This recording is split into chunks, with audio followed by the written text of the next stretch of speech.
Welcome back to Silhouette Essentials 101. This is week 3 in the Page Maps U 4-week course. My name is Nicole Nosad and I'm your educator for today. We will be adding on to our learning today with creating some borders, using more of the alignment window, making and releasing compound paths, complex tracing of a PNG file, and we'll learn a little bit more on editing points in shapes. So let's go ahead and get started in Silhouette Studio and start learning more about creating a border. So with one of the sketches, there's a couple different border cut files that you've been provided with, and I'm just going to show you how I made them. It's very, very simple, and you can easily do this and make unique borders of your own. So I'm just going to drag the cut file for that sketch off to the side and show you how I created them. I'm going to start with the scallop edge border, and really there's only two things you need to do to make this shape.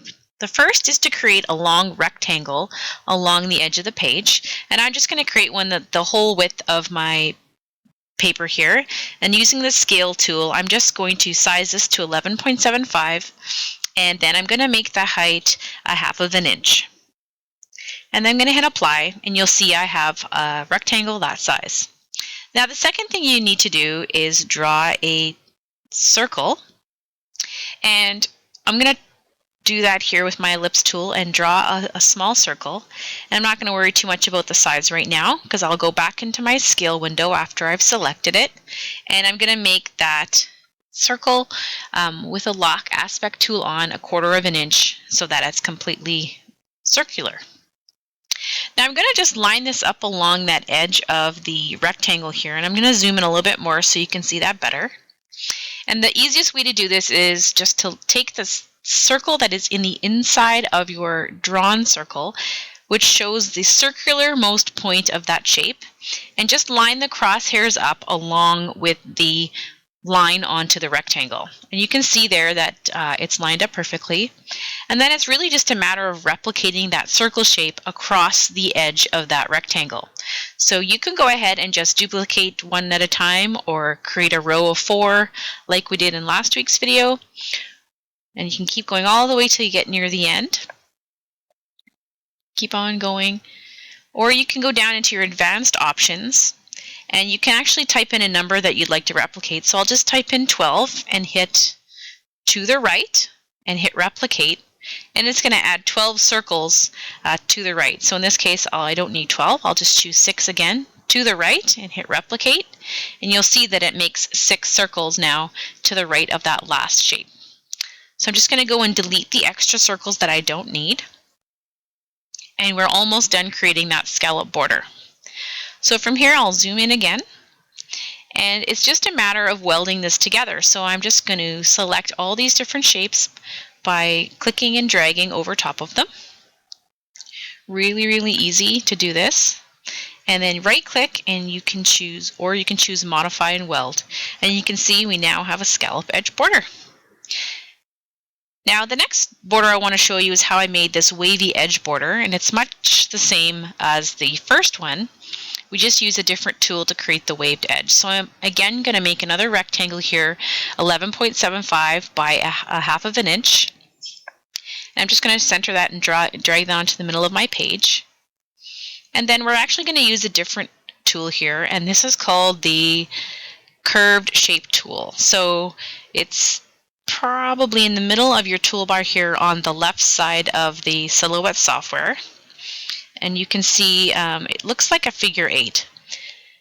So when you click on that tool, what happens is you can create a shape, but it ends. It has to have an ending point to it. So it's like making a kind of a fancy loop in a way. So I'm going to go ahead and just start off by clicking down, and every time you click, you're going to get a little red tuning dot. So if you hold down your shift key, you'll get a straight line. And every time I'm clicking along this edge here, I'm just going to move up and down my page, and it's going to add a little red dot everywhere I'm clicking. So every time I do a little click, I'll get a little red point, and we'll talk more about that in a few minutes. And I'm just going to do that all the way along and then go right back up to my starting dot there. And you can see I now have one image, so one shape that I just drew out myself. Now, as we learned about last week, we talked a little bit about editing points, and so we're going to go back to the editing points tool, which is that second icon there from the left on the left-hand side.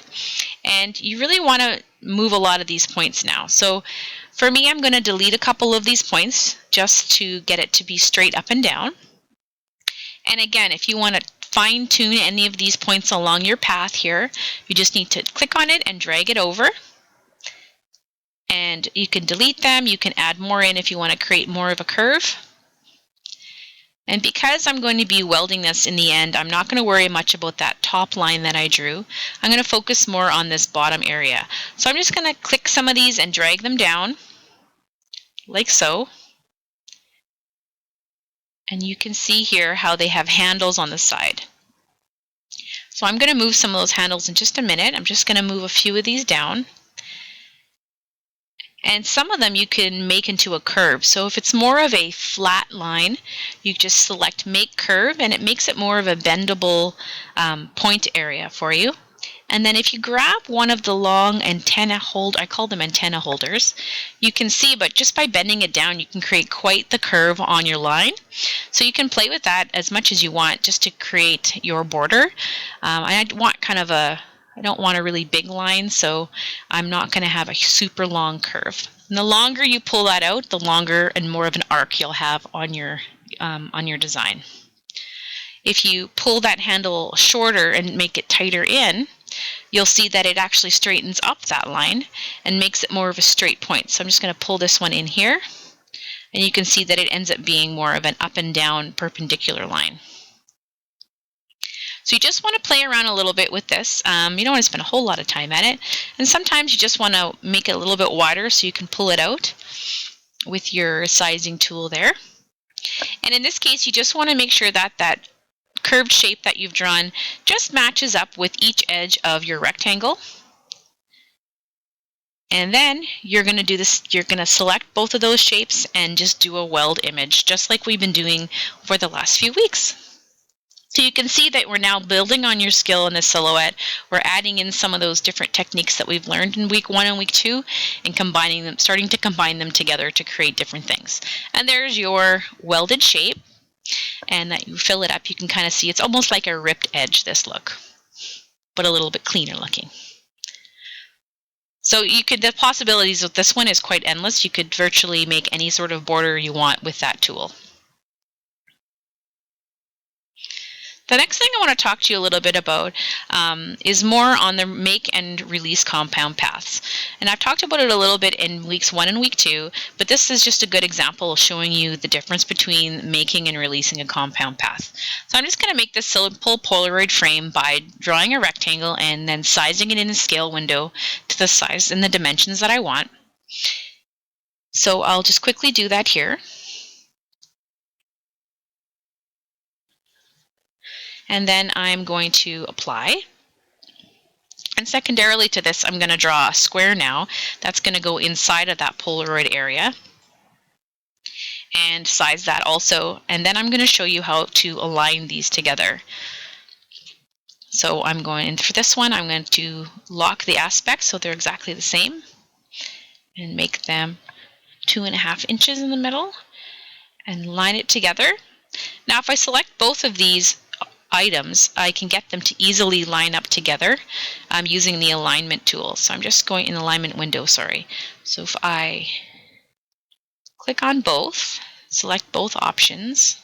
Oh, I need to just fix the size of this a little bit better. There we go. So now I can line it up myself, or I'm just going to select them both and go to that alignment window, and I'm going to align just the center. If I align the middle, that square in the middle is going to go down to the middle like that, and I don't want to do that, so I just want to align the center along the top there to create a Polaroid image. So if I were to just group this together the way it is right now, it looks like it would be fine and it would just be a Polaroid frame. But let me give you an example. If you fill it up with color, you'll see that it fills everything up with color. So it's actually two different, it's still in silhouette is registering it as two different shapes. Yes, it will probably cut the way you see it there, but when you make it a compound path, it's now telling the silhouette that this is one design, and it causes less confusion when you send your image to the silhouette. I find I have a lot less problems with cuts because it's less complex when you make it into a compound path. So along with that, now that that's a compound path, you can change that Polaroid into other things. So I'm going to actually add some text to this, and I'll just type out a word here, today, and the font I'm using is called Blackout. And it actually is almost like little block letters, and each letter is inside a box. And I'm just going to weld it together, and you can see that there's an outside line around the edge. And so I'm just going to release the compound path there and get rid of that extra box. Just move it off to the side. And I'm left with the letters, which I'm just going to group together so they don't change in their alignment and they stay together. And then I'm going to move those letters over into my, I'm going to fill them up with black, and I'm going to move them over into my Polaroid frame. So you can, and then we'll create them into a path. So I'm going to click it there, and I'm going to align it again, selecting both items and going to the align window, and I'm going to align the center again. If I align the middle, I'm going to move those words all the way up into the middle of the Polaroid frame, and I don't want to do that. And then by then, all I need to do is hit make compound path, and it's like a cookie cutter, and it takes those letters and punches them out of that compound path shape. So it's a really, I mean, you can do a million different things with the compound path. You can fill it up, and you can see in different colors. You could do a printable, and you can see that no matter what you do, that the words today never change. It's always going to be white because it's going to cut around the edges of that design. So I'm going to show you what will happen, though, if you leave this line around the letters the way they came out. So I'll make the word a compound path, and then I'm going to put that over top of the Polaroid frame. I just need to make it slightly smaller so it fits. And then I'm going to align it again in the alignment window and align the center. And just for fun, I'll show you what it would look like if you aligned the middle. It would show up in the middle of that frame. So you don't want to do that. And that's because the center of the Polaroid frame is higher up because it's a longer shape.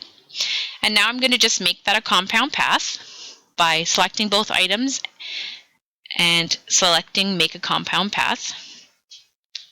Sorry, one more time. And you can see that that outer line is there, and so even though the today is now in black, it cuts it separately. So it's kind of having a cookie cutter of a cookie cutter is what you've just done. So you really have to be careful with some of the designs and how you layer them up. It's a little bit like Photoshop in the way that you need to be careful how some of the designs are built together. If I were to release this compound path, it's going to pick up the color that it was created in. And so because I filled it with black so you could see it better, everything in that shape is going to pick up that black color. And really there's 4 pieces into that design. So those are the 4 right there. So hopefully that explains the making and releasing of a compound path a little bit better. There's just 2 last things I want to share with you, and one of them involves the cut settings window. I've talked about it a little bit in the past, the difference between the cut edge and the cut, and I just thought I would show you a really quick example of the difference between the 2 settings. So to do that, I'm just going to duplicate this circle shape here. It's just a shape we've drawn for the sketch for this week, and I'm just going to add 3 of them together, making sure that there is an overlap on the shape, and so you can see the difference in the cut. Now, the difference between welding and cutting, welding and grouping together, we kind of talked about before, and I'm going to show you that example here. So I'm just going to group these 3 circles together really quick by selecting them all and right-clicking group. And then I'm going to go to my cut settings window, and you'll be able to see that there is a red overlap when the cut function is selected. So if I zoom in a little, you'll see it a little bit better, and you'll see that wherever there's red, that's where your silhouette will cut. So you want to really be careful not to choose something like that on a design such like this. You'll want to choose the cut edge so that you can maintain the integrity of those circles. So that's kind of shows the difference between the cut and the cut edge. So that's a really important one. The one last thing I wanted to show you for this week is a more complicated tracing of a PNG file. This is a PNG file I got off the internet. It's a really fun trellis pattern, and it's seems like it would be very simple to trace, but because there's so many little different pieces and because the lines aren't exactly straight, sometimes it's difficult to just turn on your high pass filter and trace it properly. You sometimes need to address that threshold down at the bottom, and it just picks up different variations of color. So for whatever reason you have some lighter or darker areas, it will help pick up on some of that. So start with your high pass filter, and if you start moving up along your shape, you'll see that nothing really happens. That's when you'll need to select your trace area and go in again, and you want to kind of tinker with that threshold down at the bottom. And you can see that I've moved it up a little bit, and now it's picking up some of the color because it's a lighter blue. It's picking up that color a little bit better. And I get to a point here where I almost quite got rid of all my gray, and I just need to add a little bit more on the threshold, and then I'm able to go ahead and do that trace design. And I'll just fill it in so you can see how it looks.